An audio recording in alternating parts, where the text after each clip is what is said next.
Good morning, everyone. Thank you for being here. This is my 128th day in office. Now, who's counting? So before presenting the budget, in these 128 days, assembling an administration with 3 weeks to transition from being a member of Congress to mayor has certainly been a tremendous effort.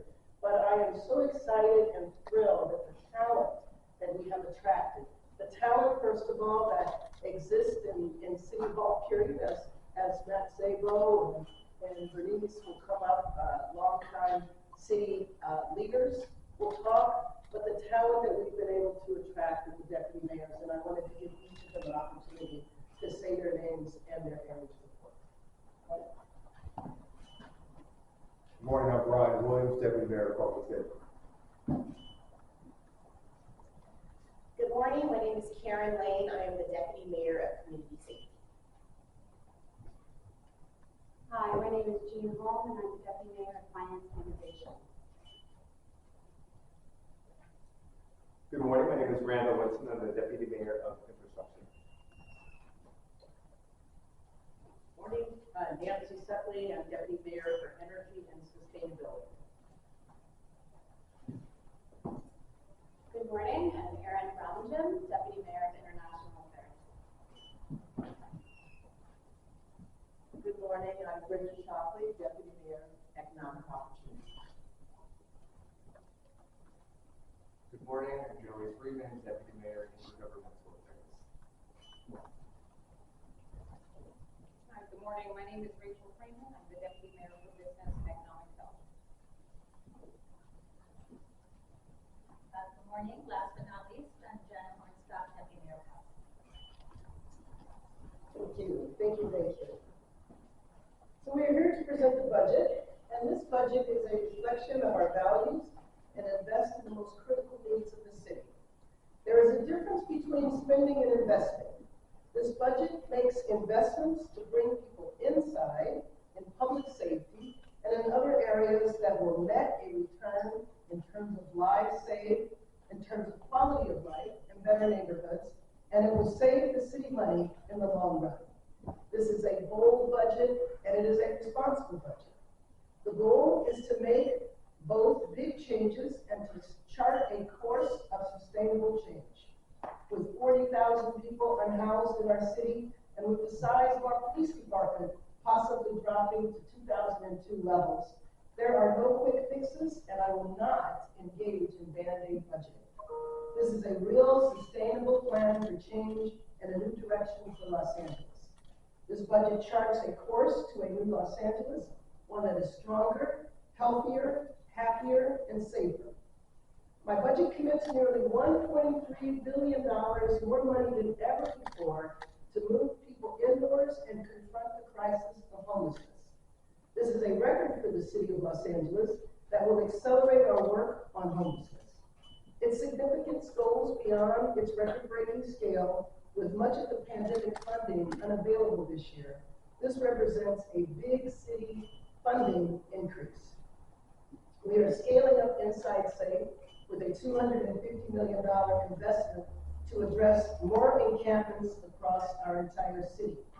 Ideally, as we scale up, we would like to have outreach teams and Inside Safe teams in every council district every day. This budget breaks new ground by funding the purchase of hotels and motels, which will reduce costs compared with renting rooms. This is long overdue and something the community sees as just common sense. In other words, the purpose of purchasing the hotels and motels is because we really do need a permanent infrastructure for temporary housing. This budget also breaks new ground by using tobacco and opioid settlement money for our own substance abuse and mental health treatment beds.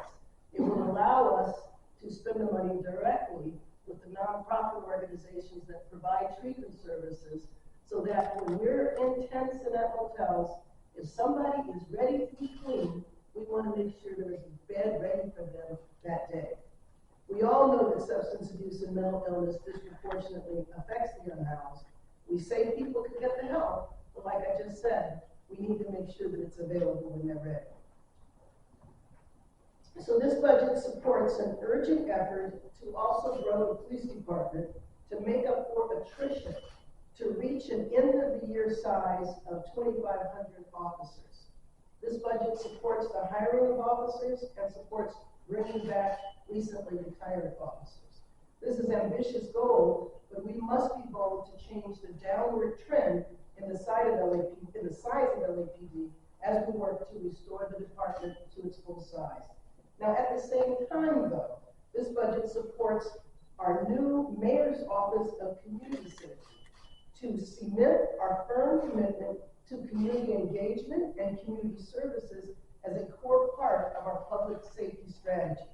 We want to have the Office of Community Safety build out the infrastructure for non-law enforcement responses and build out the infrastructure so that our city can move to prevent crime and reduce crime. This budget makes clear that we have a holistic view of public safety, and we want our officers responding to crime. We should not rely on them for being the first responders to homelessness, mental health, or other crises.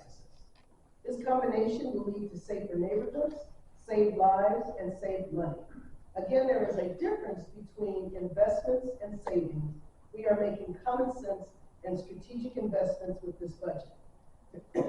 We also fund 5 classes of 60 firefighters each, which with attrition will net 100 more firefighters to St. Angelenos and a new emergency appointment paramedic program so that we can put paramedics to work immediately. I do think it's important for people to know that 80% of the calls to the fire department are medical emergencies.